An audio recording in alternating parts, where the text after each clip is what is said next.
So, folks, we have to talk about the fact that, well, we last saw this man rushing off to try and figure out what was the deal with Mitch McConnell. The man that I said is probably brain dead just a couple days ago. Connell, how is he doing? Have you heard anything? No, I'm going to go check right now with my office. Okay. Hoping and praying he's doing well, but I'm going to check just right now. Is there a contingency plan if for some reason I have no. I'm going to check right now. I'm going to go check what's up with Mitch. What's up with Mitch? And Lindsey Graham died.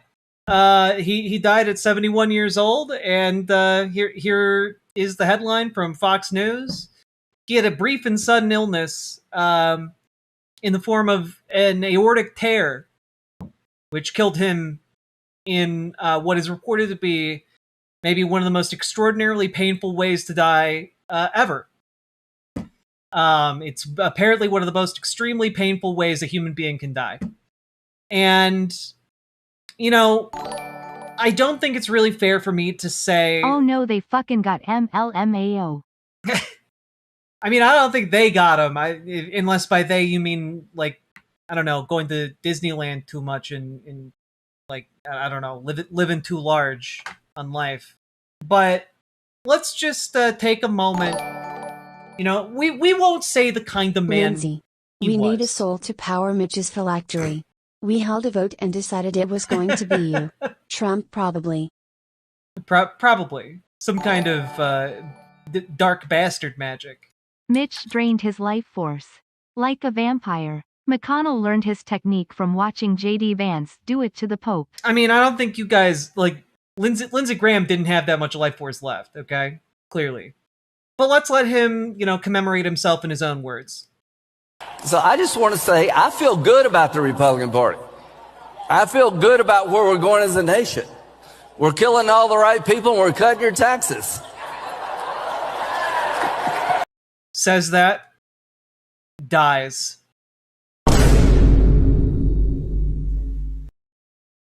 Anyway, I do want to say, I think this is a fitting memorial for him, though. Mitch to Lindsey. This is one of the last words that will ever be said about, Lindsey Graham. I wish that more people had a chance to get to know him behind the scenes, to know who he really was.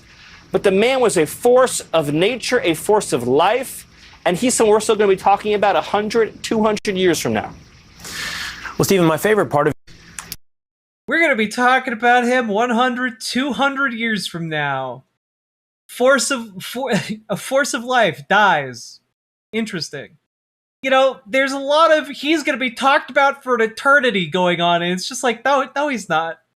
He was like a weird little freak who took great joy in the United States killing people.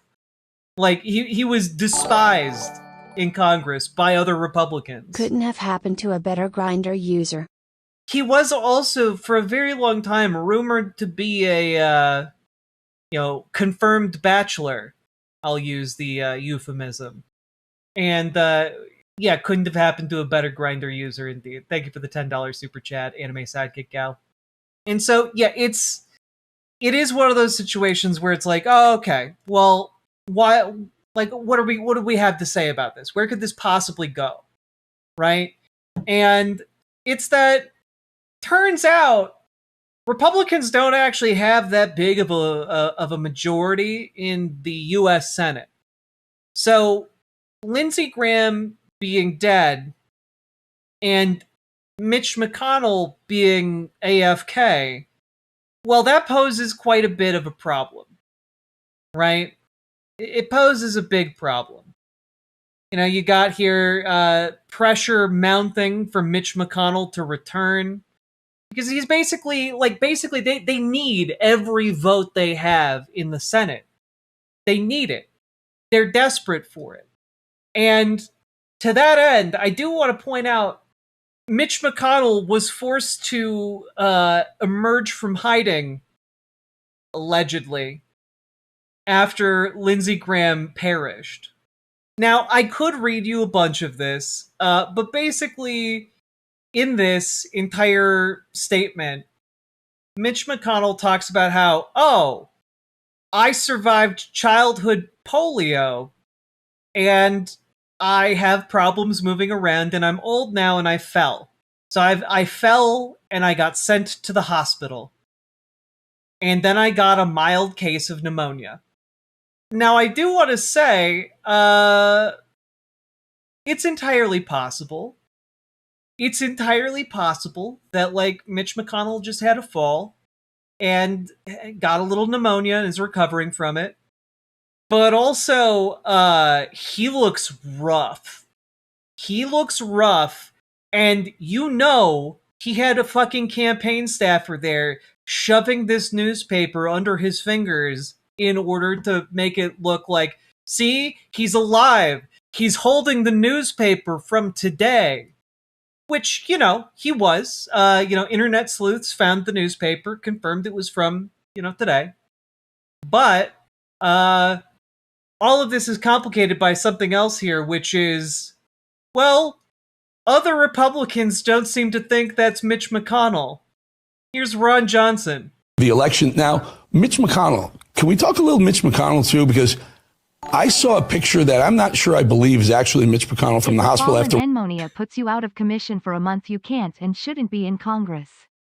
But also, like, even MAGA guys are like, nah, he's dead. What I've heard and what I've seen. Do you believe Mitch McConnell is the one who said, I'm okay, here's the picture of my wife? This is, by the way, the direct result of the entire breakdown of reality when it comes to whatever MAGA touches. Like, this is entirely, like, the rise of conspiracy brain nonsense is entirely to blame for this. Elaine Chao and I in that hospital bed.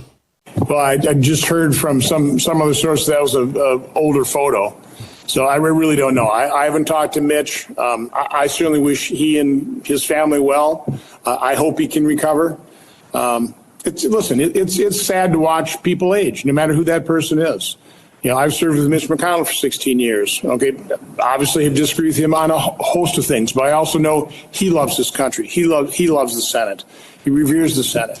And so again, I do try and put the best construction on things. I try and look for the best in people.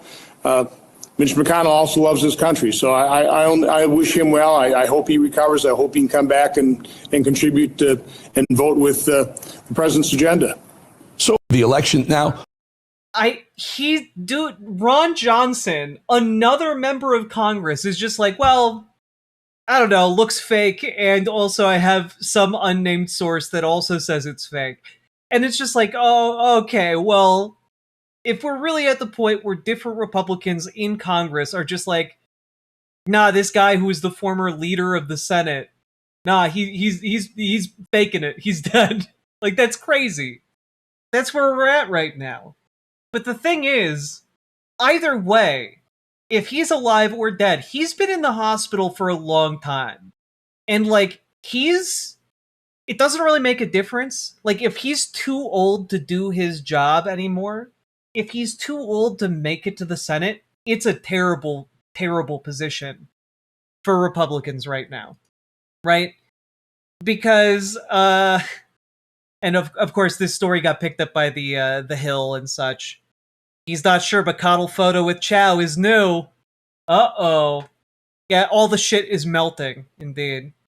Also, worth noting that Mitch McConnell still has, like, an open timeline to join the Senate, which just came back in session today. And the fact that they are now down Lindsey Graham and Mitch McConnell is a huge problem when they only had, like, 2 or 3 votes to spare. I forget the exact number. I guess I could look it up. Yeah, they now have 51 seats to the Democrats' 47. So they really can't afford to lose that many, you know? They really can't afford to lose that many. Yeah, the Save America Act is done, so yet, like, with this many hands missing, they're really fucking cooked on it. You know, they're really fucking cooked.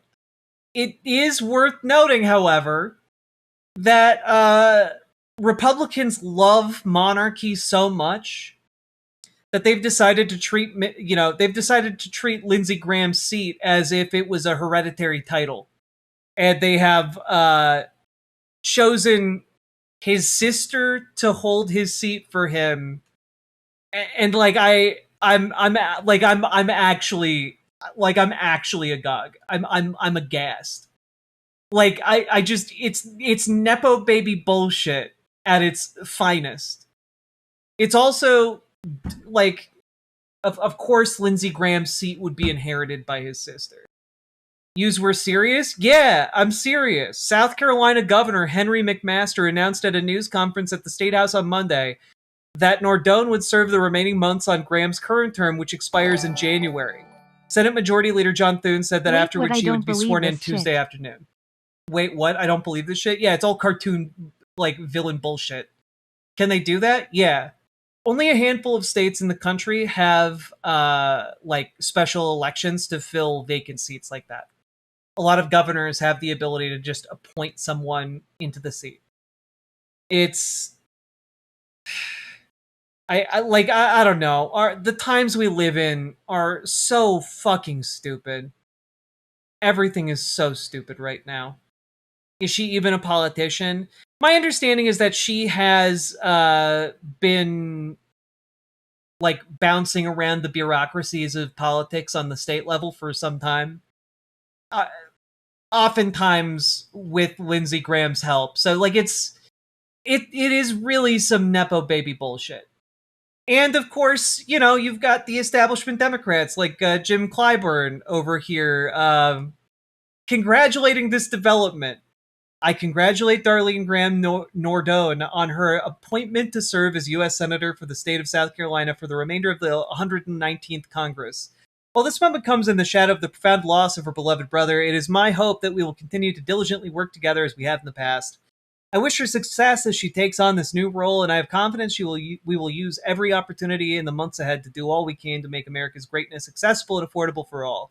Like, God damn what I would do for a Democrat with a spine. Why would you say this? It's because he's a conservative Dem. He's conservative. He's also a fossil. You know, he's a remnant of like a time when bipartisan politics was possible. You know, that era is dead right now. It's centrist conservative Dem bullshit. And that leads us to what I am here to talk about as well. Because a lot of you thought that this segment was purely about, you know, Lindsey Graham dying. It's not. Obviously, there is going to be some turbulence in the Senate right now. But there is an ongoing effort that I think got supercharged by Mitch McConnell's absence and also the death of Lindsey Graham here, which is Donald Trump has a plan to try and rig the 2026 election. And that plan seems to be coming into shape this week. And there's a press conference currently scheduled for Thursday this week, where Donald Trump said he was going to be talking about something big, right? The Washington Reporter, which is a conservative, kind of middle-of-the-road conservative outlet, managed to get this scoop, which is that apparently at that press conference on Thursday, Donald Trump is supposedly going to talk about how he has breaking new intel about the 2020 election and how it was stolen. And specifically, he's going to, in this, while talking about this new report, talk about how the election of John Ossoff and Raphael Warnock was also fraudulently facilitated. This speech is supposed to take place on Thursday at 9 p.m. Eastern Time. The White House got wind that this story was circulating and said, no. We're not going to be talking about Georgia's 2020 elections. However, the Washington Reporter has stated since a Georgia Republican source adds to us that they were notified of speech and the upcoming report's initial Georgia election focus in advance. So, despite the White House denial, it seems like this has gone out in advance to different political folks in Georgia. Why is this a big deal? Well, it's because I think they are looking to try and oust Democratic senators. They're trying to weaken the Democratic coalition as it stands right now.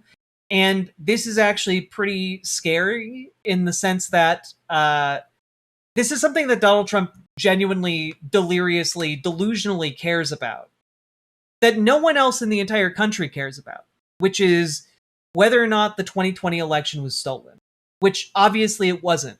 He's had years to present evidence to the effect that it was. He has failed to produce anything substantial. However, he's still fixated on it. He cannot wrap his head around the idea that people don't like him.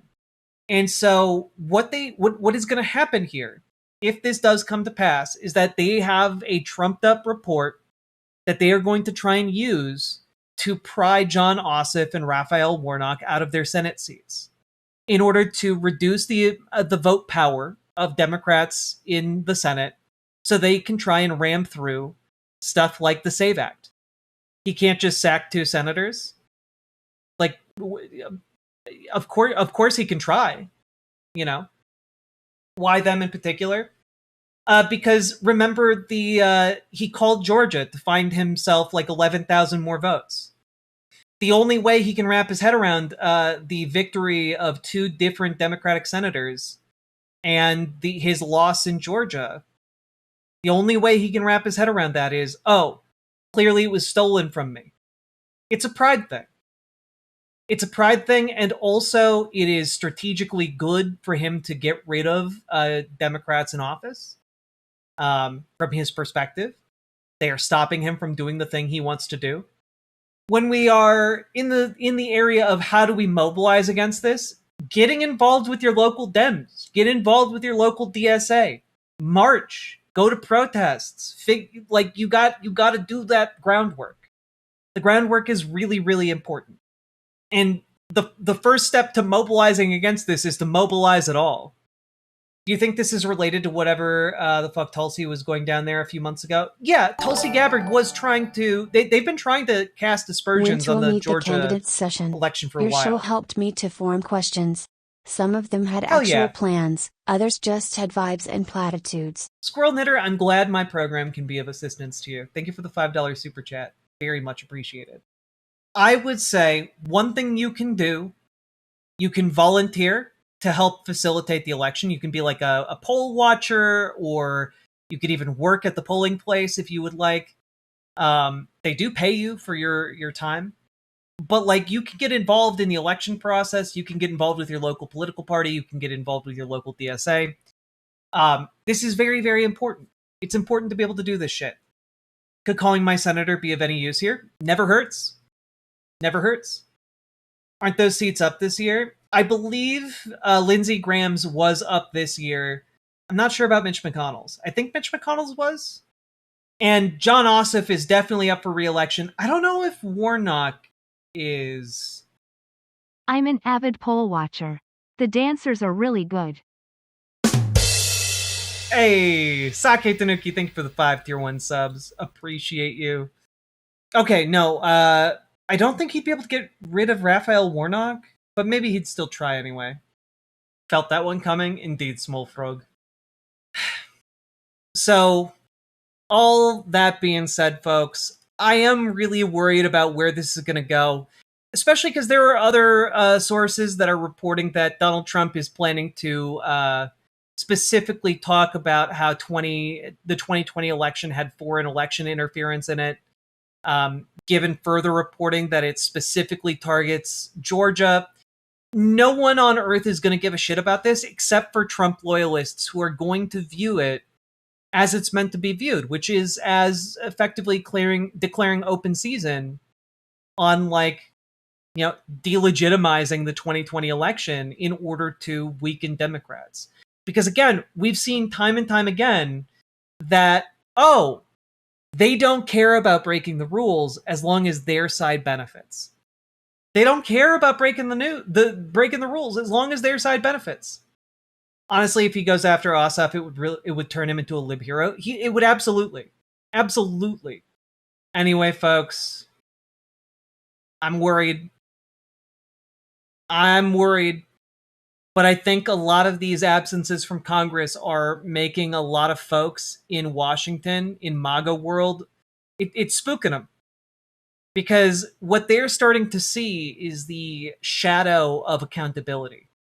The possibility that they might be held to account for their actions. Something that none of them really had considered would come with much of a price at all when they first started paying lip service to Donald Trump.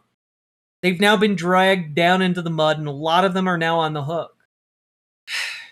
I think this could get really scary.